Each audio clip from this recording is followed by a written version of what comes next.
with physical evidence. That sentence is going to run concurrent with the 10 years. And finally, Connor Crone, who pled guilty to assault in the second degree, the judge did not give a commitment to Connor Crone. The maximum sentence for Mr. Crone would have been 7 years. The judge sentenced him to time served plus 5 years probation, and that concludes the sentencings for those 4 individuals. I'll say again that the family was intimately involved in this case, of course, from the very beginning. They signed off on the different pleas that I just mentioned to you.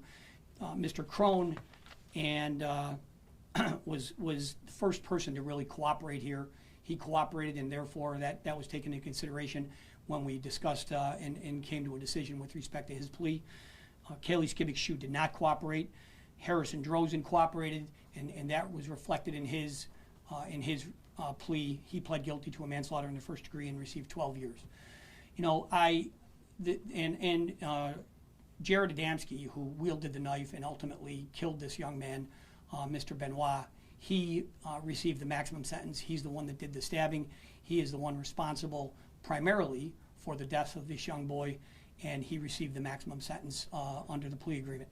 So this case, it started out as an awful accusation against this young boy who's now dead, and the Hamburg police did a very thorough job investigating this case. 3 detectives are here with me today: Detective Sergeant Howard Widman, Sergeant Jason Nappo, and Detective Timothy Collin. Along with these detectives, a number of members of the Hamburg Police Department and specifically their detective bureau worked relentlessly on this case, and it really brought it to a head pretty quickly, and they solved what turned out to be a horrific homicide, and what started out as a false accusation against this young man. And I say false accusation because that's exactly what the judge said. That's what some of our evidence would have shown, that Haley Skibik-Shue was not telling the truth when she went to the Hamburg Police Department. She was not telling the truth when she told her friends that she had been sexually assaulted. And the court found that today. The court said that today in levying the sentence against Skibik-Shue. And in addition to the Hamburg Police Department, we had great work by Assistant District Attorney Gina Gramaglia, who's here with me this morning, as well as Ryan Haggerty, Assistant District Attorney, former Assistant District Attorney Ryan Haggerty. They worked on this case for over 2 years, and they should be commended for their hard work in bringing this to a conclusion that we think and we hope that the family feels that justice was served here today. And finally, we have 2 victim witness advocates that work in our office, both of whom work tirelessly on this case and with the family. As I mentioned, the family is devastated by this, by this crime and this loss that they've suffered.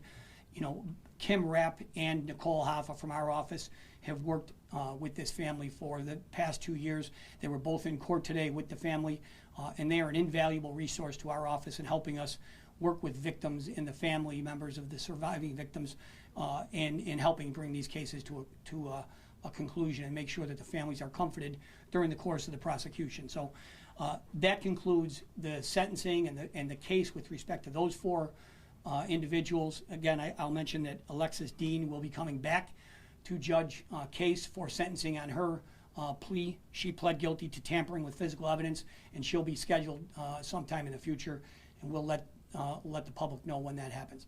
But at this time, I have no further comments. The Hamburg Police may have something that they want to add, or in response to any questions that you may have. There was a 6th person involved, correct? Yes. Yes, there was a young woman. There was a young woman who was involved in the planning of this crime.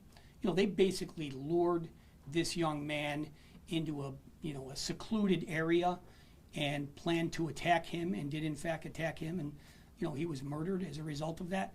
But she was, I'm not going to mention her name because she was granted youthful offender status, so it would be inappropriate for me to mention her name. But she pled guilty many months ago, and she has been sentenced. She cooperated very early on in this investigation, shortly after being charged, and from there we were able to move forward with the rest of the investigation and get the cooperation of some of these other defendants.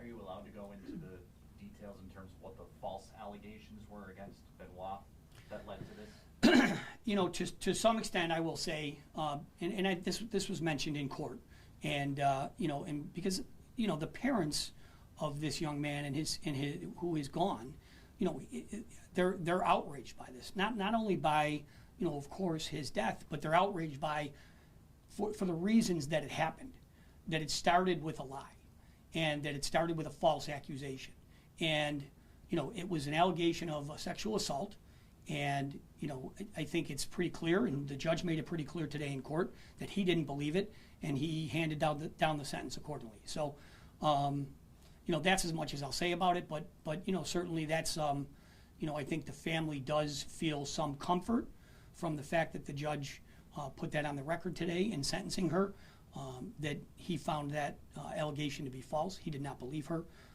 and so but that's all I'll say about that.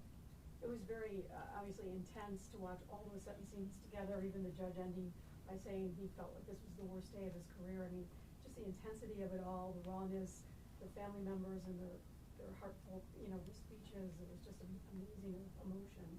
Can you comment on that? Sure. I mean, this is a really awful case. It's a tragedy. This family's devastated. They've been engaged with our office and with the Hamburg Police Department since the very beginning. And you can imagine this is a 25-year-old young man whose life was taken from him and taken from this family. And the things that they said about him in the statements that they provided to the court, he seemed like he was an amazing young man. And, I can't imagine what that loss must feel like, especially for the way this happened. 6 people attacked him. They lured him out, pretended like he was going to a party, and they lured him into a secluded area and then attacked him while the 6 of them, planned this thing, and then 3 of them attacked him. I mean, it's just awful the way that this young man died, and I understand the emotion attached with it. I can't imagine what that must feel like. So, hopefully they have some comfort in the way the sentences were handed down, and again with what the court said about about the false allegations that gave rise to this whole thing in the first instance. This is to some of the Hamburg detectives, whoever wants to answer it, but I wonder if there's anything that you can share in those allegations that we just talked about here, or any of the turning points in the investigation. Now, it was a long time, a lot of people involved. Just anything that you're able to share about this whole process. Well, as far as the allegations, I think he covered it. We won't talk about that. I mean, the turning point for 19 to 25 hours, we hit this from patrol, getting it right away, doing a great job to it, to the Detective Bureau, and then Hamburg SWAT. Like, everybody did a great job, and literally this happened within hours, and there's really no turning point. It was just a great team effort, so very proud to be part of this department. How sad is it for, the town of Hamburg too? I mean, you just don't see cases like this occur, and it's just a very sad situation. Yeah, it was almost unbelievable when we all started hearing it. But at the end of the day, we got what we needed out of this, and everybody that did something wrong is going to end up going to jail for it. So. Has the department ever dealt with anything similar to this in the past? We've had murders before, but not to this extent where so many people are involved in planning it out and doing what they did at the end. But yes, there has been other ones before. What did you find was the most challenging piece of this process and investigation? I don't know. What do you think, fellas? So many moving parts, so many people to deal with. Yeah, there's a lot of different people to deal with along the way. So many people to interview, evidence to tag, pictures to be taken, trying to find video of anything. So there's a lot of interviewing and interrogation done on all the people that are involved. So like I said, this is a tireless by the whole department working hard at this. Mr. Adamski had said something about in his remarks to the family that he didn't really intend, he didn't go there to stab her, but there was pictures of them with a knife, and they're all gathered before, and everything that they had done. I mean, it was clear that this is what they intended to do. I mean, I just wondered if you had a comment about that. Or I think Detective Napple, if you could answer that, if you talk about the picture that I think you got that picture from. Yeah, I mean, I would just say, Come to well,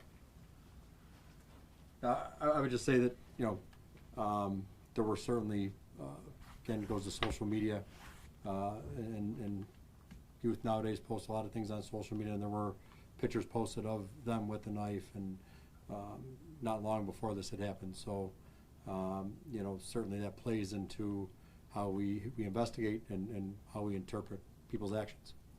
The knife they were photographed with, was that the knife that was used in the attack? It appeared to be. Could you give your name, spelling, and title? So they have it? Jason Nappo, JSON-NAPPO. And Mr. Chance? Howard Widman, WIDMAN.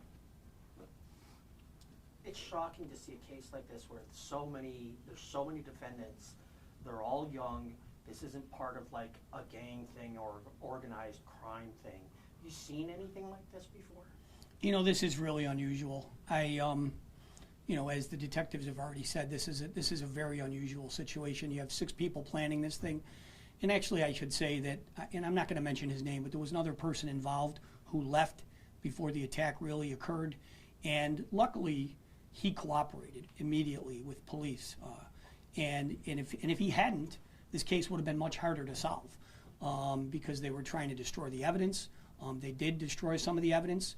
And his willingness to come forward and do the right thing and cooperate with the police helped solve this case. And then ultimately, you know, a couple of the other defendants, you know, agreed to cooperate. I'm sure it was in part to, you know, receive the benefit that they received, but it's helpful when we have witnesses and defendants cooperate. It really helps us, you know, figure out exactly what happened here. And you know, no, this is a horrific case. You don't. In the almost 8 years I've been back in this office, I haven't seen a case like this at all. Had this gone to trial, how difficult and how long do you think this could have played out for? Well, it would have depended on who was sitting at the table, meaning which of the defendants were willing to go to trial. You know, some of them obviously had made a decision pretty early on that it was in their interest to cooperate. Whether they thought it was doing the right thing or not, who knows? But that would have depended on who was sitting there. Mr. Dempsey is gonna have to serve at least the 25. Is that how the plea goes? He's gonna have to. Yes. He'll have to do at least the 25. Yes, and it's. then Mr. Drozen will have to do the 12, and then Kaylee will have to do the 10. That's correct. There's no like lesser sentence. No, for that. that's a determinate number, meaning that they will do their 25 years, their 12 years, and their 10 years. Yes. How far before this incident did those false allegations come out? Was it a matter of days, weeks? Just a few days, not even a week. In terms of Skivik Shu's involvement, it was uncertain, like the cap was 10, right? But it could have been less than that. What do you think factored into the fact that she did get the 10? Well, I think you have to go based upon what the judge said. You know, and he said that he didn't believe her. She set the wheels in motion on this thing, and that's what I conclude is that based upon what the judge said is why he gave her the max in his commitment. Anything else? Thank you. Thank you.